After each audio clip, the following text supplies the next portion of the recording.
week is called Recovering a Sense of Compassion. But before we get into all the takeaways from this week and what I learned and what was difficult, I want to let you know of where I currently am. This is a beautiful place and scenery. I'm currently in Montreal, Canada, in a cafe called Crew Collective. It's in a huge building, beautiful building, high ceilings, exquisite, all adorned in gold, plants everywhere, such cool furniture, marble pieces, and amazing music that hopefully you can't hear too much in the background here.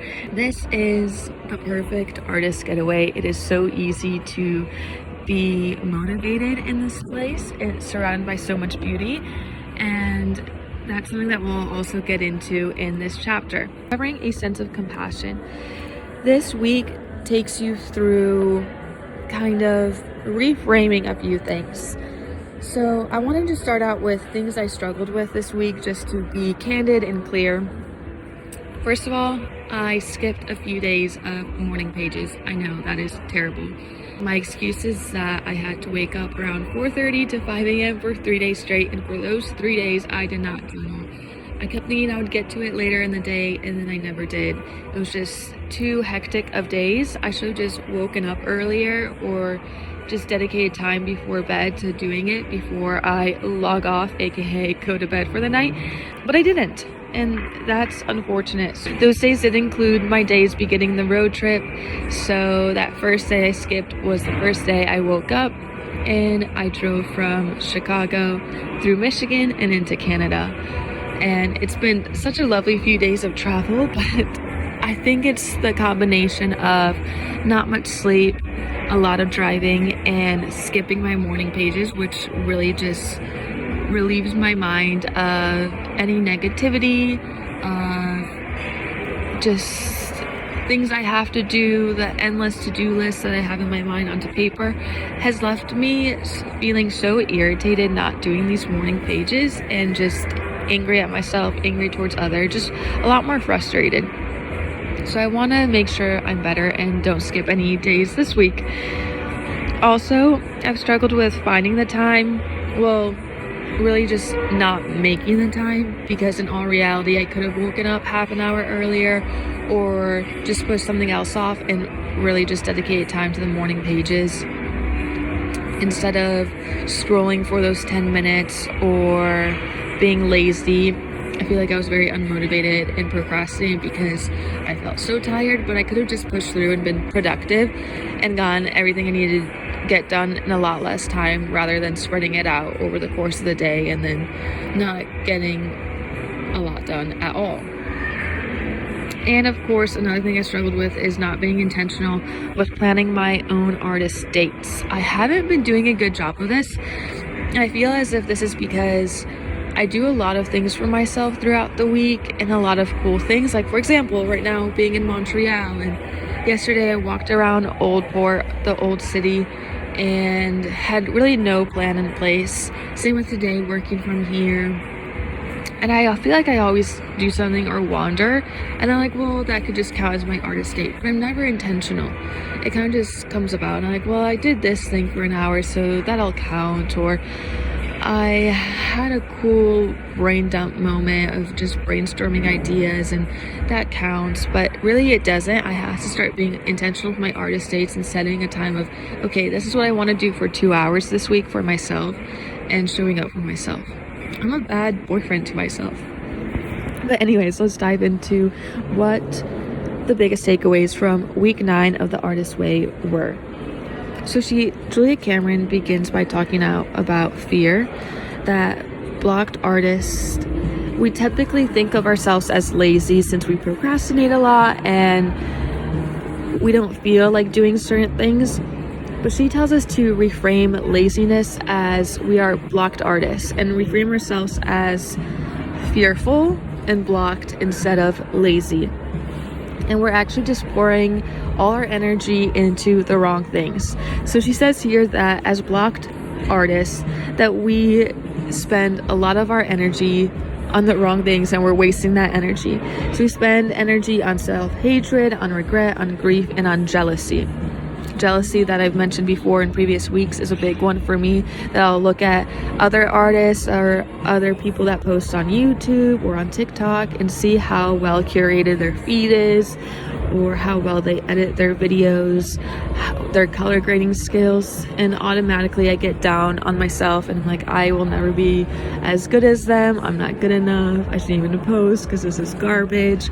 And that all stems from jealousy.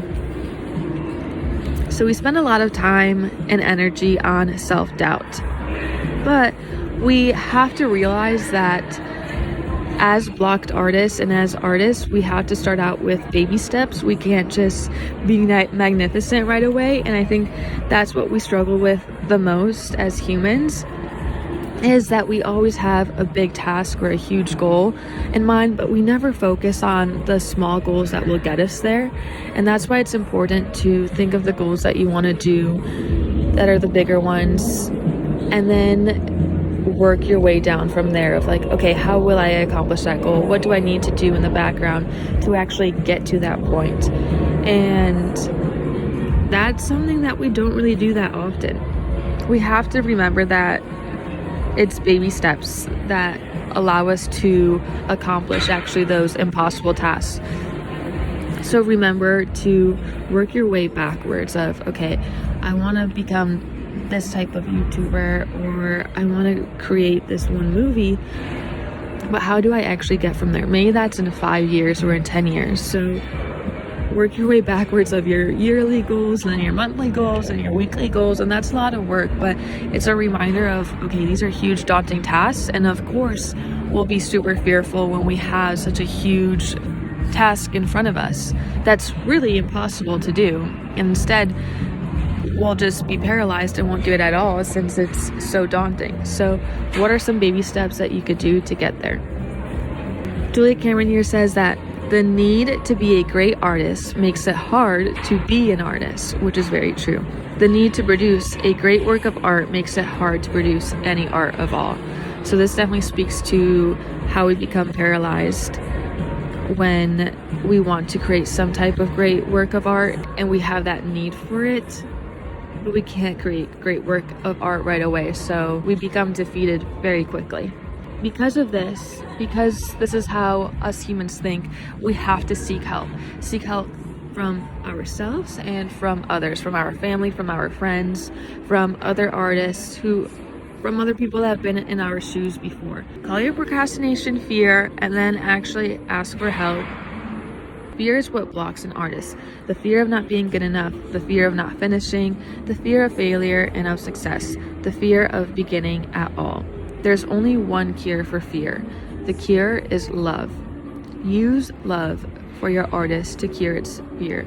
Stop yelling at yourself, be nice, and call fear by its right name. Remember that setting impossible goals creates enormous fear, which creates procrastination, which we wrongly call laziness. So stop being fearful, love yourself, write affirmations in your journaling pages every single day, and start loving the artist you are and who you are at the beginning of the process. Yes, you won't be as great as others, but you're still taking baby steps to improve yourself every single day, and that's what matters. Love the steps that you're taking to become the future version that you want to become. The next part of the chapter goes into enthusiasm. Julia Cameron here notates is like, don't get caught up in the discipline and the rigid routine of you have to wake up at the crack of dawn every single day and do this, this, and this, and this, and then everything will be perfect. We're not soldiers, and we're not, art is not that way. Art is very frivolous and random. We get different spurts of energy, different times of the day and different times of the week, and it's very unpredictable. As artists, that's how your life kind of flows. You don't have to have this rigid discipline just to show yourself that you're doing well, because it's all kind of a facade. Discipline is a facade in a way, is what Julia Cameron mentions. Instead, think of it as that being an artist requires enthusiasm, and enthusiasm will get you further than discipline will. Enthusiasm is what's imperative in this state. She mentions here that enthusiasm is not an emotional state. It is a spiritual commitment, a loving surrender to our creative process, a loving recognition of all the creativity around us. Enthusiasm comes from a Greek word and it means filled with God, which how beautiful is that? It is an ongoing energy supply tapped into the flow of life itself. Enthusiasm is grounded in play, not work. So remember that you should be enthusiastic. Grab your inspiration from God. Ask Him for help. Ask God for help. Tell Him to fill you up with this enthusiasm, with the creativity that He made the world. Ask Him to help you pour that creativity onto your page or onto your laptop screen or whatever type of art you're making, and ask Him for help. But also just remember that that's what the artist journey should be about, and fill yourself with God, fill yourself with enthusiasm. I think that's just a good reminder and a beautiful reminder that may help some of us. Treat work as play. Reframe everything in your mind. Even if you work a corporate job like I do, I have to get to work soon and I have to start working my 9 to 5. But reframe it as a way is by doing this job, I get to do what I love outside of work, where this pays for my art supplies, and this is just a few hours of exercising my mind so I could be a better creative self outside of work. Just reframe your negative thoughts as something positive. Most of the time I'm pretty negative about my corporate 9 to 5, like, ugh, I have to work or I don't enjoy this. But I am so lucky and so grateful for my job and that I get to work it and that I am able to do it remotely so I can work from places like this. Remember that art is a process, and remember to treat work as play. And to help with that, try and work in beautiful places such as this one. This is amazing. And since I am a nomad, I will typically try and seek out these beautiful places to work from to inspire me and to help with my creative flow. But if you are in one place in your home, and for example, my room at home, I call it my artist residency. I have all my artwork on one wall, some prints from travel on that same wall, and some souvenirs from Africa. And I love how I put everything up on my walls. It seriously speaks so much to me. I love my room. It comforts me. It inspires me. It's filled with things I love. So make sure that you do that at your place of residence as well to help, have your work be play. Because if you're working in a bland room that's super modern, in my opinion, I don't like modern because it's all so white. It all looks like a hospital room. There's no inspiration to be taken from anywhere because the walls are blank, the surfaces are cleared, everything is hidden, and everything is white and clean and very symmetrical. I like being in imperfect places, and I think imperfections are beauty in itself. So fill your room with things you love, with flowers, with toys that you enjoyed as a child, with paintings, with sketches, whatever it may be. That's what you should fill your room with. Next up, Julia Cameron talks about creative U-turns, which everyone unfortunately will have these. Every artist will pretty much hit a wall and then turn back around and disappear from the dream that they once had and that they were once chasing. And she says that this is because as humans, we like attention. We get more sympathy as crippled artists rather than as functional ones. So when you tell someone, oh, I can't do this because I'm fearful, or I'm encountering this right now that's really hard, people will baby you and give you more sympathy rather than if you're happy and going along your day and you have nothing really else to say. Like, what would they care? And I feel like as the artist's image is typically image of someone that's crazy, hair's a mess, they're not normal in their mind, they have some psychological issues and they're a bit bonkers is what other people imagine artists as. So that's why we kind of put that type of artist on a pedestal, because it gets the most attention. But don't be that way, is what Julia Cameron says. Being an artist will take a lot of work and a lot of hard work. So don't give up, because you have to be productive. You have to have courage. Remember that things will come your way. Don't say no to them just because you are scared. If someone comes up to you with an opportunity for a project that will help you move forward in your artistic journey, do not say no.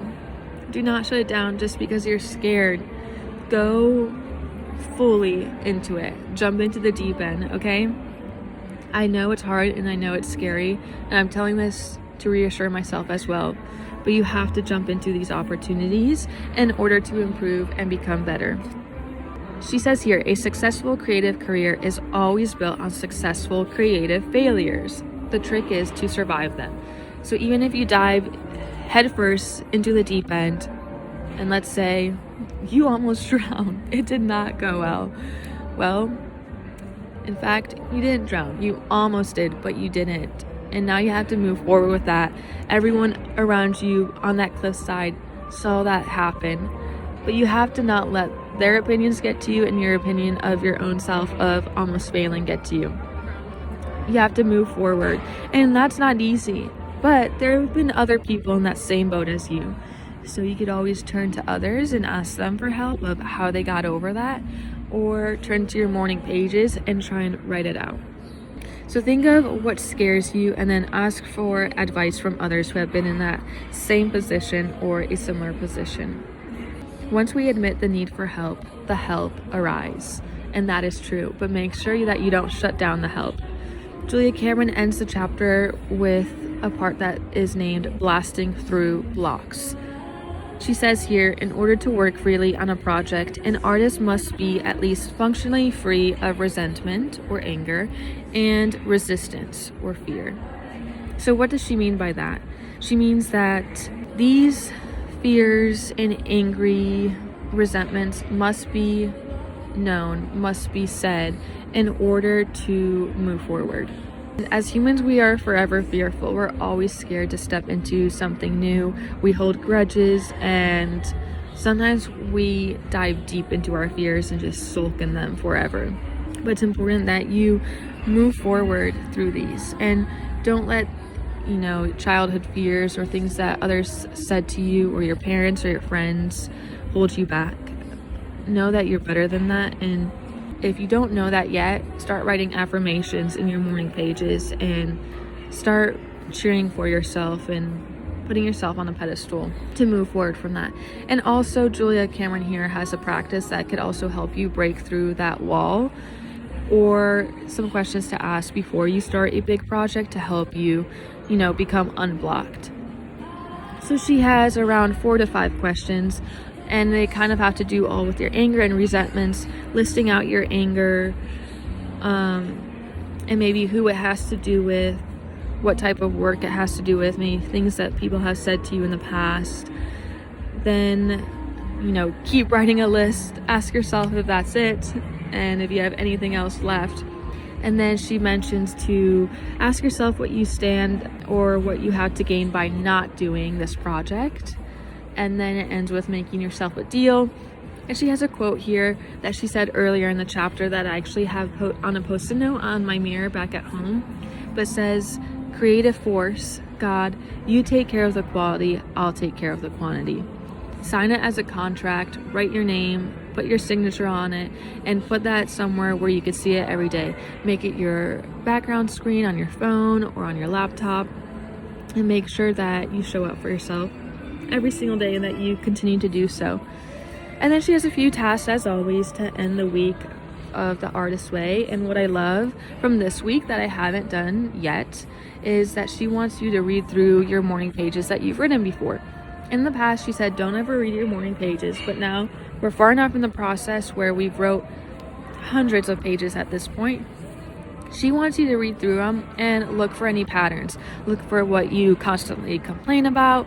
Look for things that you've overcome, some actions that are needed on your part. And she mentions it will be boring and you will probably get angry at yourself at some points, but consider this as a map, as a pathway, and seek out any patterns and make note of them, highlight any sentences, and then kind of reconcile this and see how you can move forward from this, or what are big key themes that you keep talking that you want to do, but you haven't even taken any baby steps to get there yet.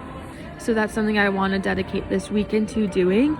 She also asked about visualizing, making a vision board for yourself with photos of yourself, as well as photos from the internet or magazines of this dream life that you envision for yourself, and combining them because you want to see yourself in that environment and make it feel more real. And then the next step is listing some creative goals for the year, listing creative goals for the month, and then of course listing creative goals for the week. And this will help you with taking those baby steps in order to accomplish these big goals that you have for yourself at the end of the year. And the last task ends with a practice of what creative U-turns we've had in the past and which ones we'll have maybe in the future and how to get over them. Those are my takeaways and some key themes from week 9 of The Artist's Way. I hope you enjoyed. Let me know if you made it this far in The Artist's Way and what were your biggest takeaways so far from this book. Have you been doing morning pages? Have you been successful in writing them every single day? Something that's helped me write my morning pages is filming myself writing them and then posting them on TikTok every single day. So not only do I have to stay accountable for myself, but for the audience that watches it, because I don't want to let them down or myself down. And that's kind of a fear where, okay, I have to be posting and writing these every single day since people are watching me do this. And that has helped a lot. So I encourage you to do something like that for yourself as well. But it's time for me to start working my corporate job, and I'm going to try to reframe it as play. But I'm so grateful to be working in such a beautiful area, and I can't wait to take you along on my journey. And I will be posting some travel vlogs from Montreal, and I'm going to Quebec next. Hope you enjoy. Thank you for watching. Bye.